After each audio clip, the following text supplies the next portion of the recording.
ఆంధ్రాకి ఇవ్వండి అని గతంలో ఉన్న బీఆర్ఎస్ పార్టీ బీఆర్ఎస్ ప్రభుత్వం ఒప్పుకుంది. మనం వచ్చిన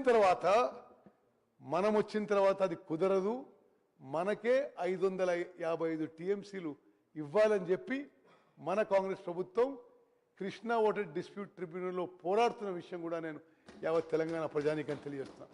నెక్స్ట్, అదేవిధంగా ఇది కృష్ణా నదీ జలాలు illegally diverted outside the basin from Srisailam reservoir figures తీసినాం.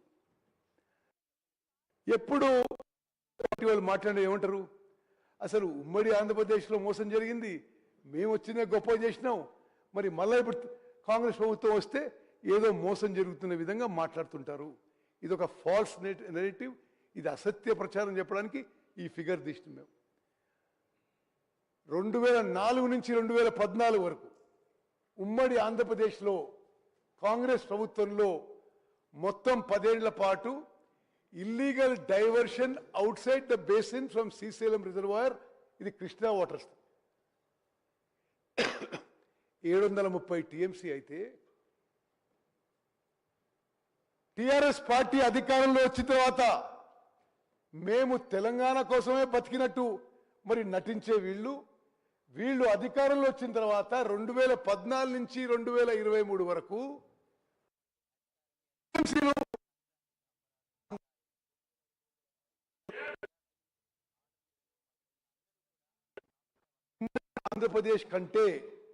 ఉమ్మడి ఆంధ్రప్రదేశ్ కంటే తెలంగాణ రాష్ట్రం ఏర్పడి బీఆర్ఎస్ ప్రభుత్వం వచ్చిన తర్వాత ఈ 10 ఏళ్లలోనే కృష్ణా నదీ జలాలు ఎక్కువగా అక్రమంగా ఆంధ్రప్రదేశ్ తరలించుకుపోయిందంటే ఏ విధంగా మరి బీఆర్ఎస్ ప్రభుత్వం ఇరిగేషన్ డిపార్ట్మెంట్ కానీ ఏ విధంగా వాళ్ళు వివరించిండ్రో చాలా స్పష్టంగా ఈ ఫిగర్స్ వస్తున్నాయి.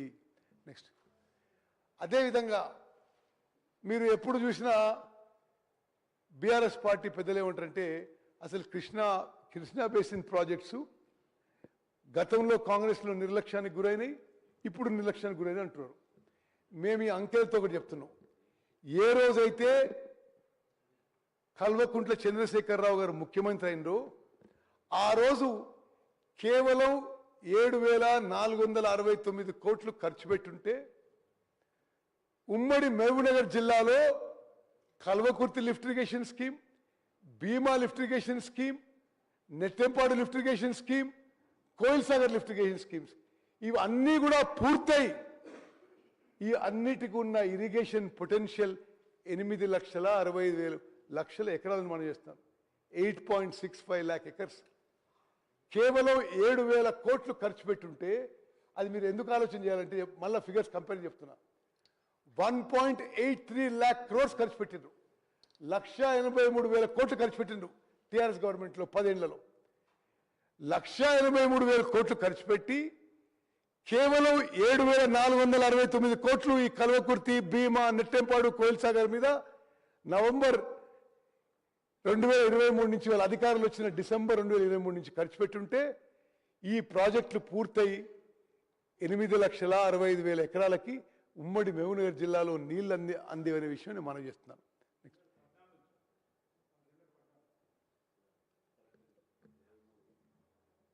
నెక్స్ట్, ఇది ఇప్పుడు వాళ్ళు ఉన్నప్పుడు ఏం చేస్తున్నారు, మనం ఉన్నప్పుడు ఏం చేస్తున్నాం. వాళ్ళు అధికారంలో ఉన్నప్పుడు కేంద్ర ప్రభుత్వంతో ఒప్పందాలు చేసుకున్నప్పుడు కేంద్ర ప్రభుత్వం కానీ కృష్ణా రివర్ మేనేజ్మెంట్ బోర్డులో మాకు 299 టీఎంసీలు సరిపోతాయి, ఆంధ్రప్రదేశ్కి 512 టీఎంసీ ఇవ్వండి అంటే 34% కృష్ణా నదీ జలాల్లో మనకు, 66% వాళ్లకు అని ఒక సంవత్సరం కాదు, 2015, 2016, 2017, 2018, 2019, 2020 రాసి 2020లో ఏం రాసిందంటే ఇక కృష్ణా వాటర్స్ డిస్ప్యూట్ ట్రిబ్యునల్ తీర్పు వచ్చే వరకు, supreme court judge justice Brijesh tribunal తీర్పు ఇచ్చే వరకు తెలంగాణకి 299 టీఎంసీలే, ఆంధ్రాకి 512 టీఎంసీ అని చెప్పి శాశ్వతంగా రాసి తెలంగాణకి మరణ శాసనాలు జన్మనం చేస్తాం. వాళ్ళు 299 టీఎంసీలు అడిగితే మేము అధికారంలో వచ్చిన తర్వాత నేను స్వయాన ట్రిబ్యునల్ ముందు అప్పేర్ అయ్యి తెలంగాణకి ఆ 811లో 555 టీఎంసీలు కేటాయించాలని చెప్పి ఇప్పుడు వాదిస్తున్నాము, వాదనలు కొనసాగుతున్నాయి. అదేవిధంగా కృష్ణా డైవర్షన్ నుంచి పోలవరం నుంచి ఏదైతే గోదావరి నది జలాలు ప్రకాశంపై డైవర్ట్ అయినాయో ఆ 45% టీఎంసీలు కూడా మనకి ఇవ్వాలంటున్నాం. మరో 43 టీఎంసీలు 65% డిపెండబిలిటీ మీద, అదేవిధంగా మరో 120 టీఎంసీలు యావరేజ్ డిపెండబిలిటీ మీద. అంటే మొత్తం ఇప్పుడు ఈ కృష్ణా నదీ జలాలు ఈ జస్టిస్ బ్రిజేష్ ట్రిబ్యునల్ 1050 టీఎంసీలు ఆంధ్ర తెలంగాణ మధ్యలో డివైడ్ చేయాలి. బహుశా 6-8 నెలల్లో తీర్పు రావచ్చు. తెలంగాణ తరఫున మేము గట్టిగా వాదించి 763 టీఎంసీలు ఇవ్వాలి. అంటే 73% ఆఫ్ కృష్ణా వాటర్కి ఇవ్వాలి.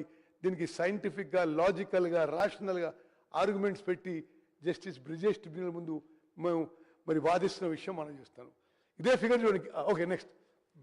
ఇది పాలమూరు రంగారెడ్డిది ఎందుకు నేను కొంత ఫోకస్ చేస్తున్నానంటే, పాలమూరు రంగారెడ్డి ప్రాజెక్టుపై వాళ్ళు మాట్లాడిన అబద్ధాలు అన్నీ కావు. ఇది ఎలక్షన్స్ ఎప్పుడైనాయి? డిసెంబర్ 2023లో.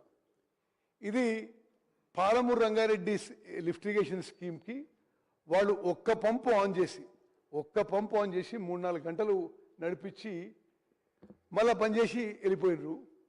ఆ రోజు ఆ ప్రభుత్వమే విడుదల చేసిన బ్రోషర్ నుంచి మీకు అంకెలు చెప్తున్నా. ఇది యావత్ తెలంగాణ ప్రజలు తెలవాలి విషయం. ఎందుకంటే ఏ విధంగా మోసం చేసిండ్రు, ఏ విధంగా ఉమ్మడి మహబూబ్నగర్కి మరి రైతాంగానికి ద్రోహం చేసిన విషయం తెలవాలి. వాళ్ళ దాంట్లో ఇట్లనే ఉంది. ఆడ ఏంది?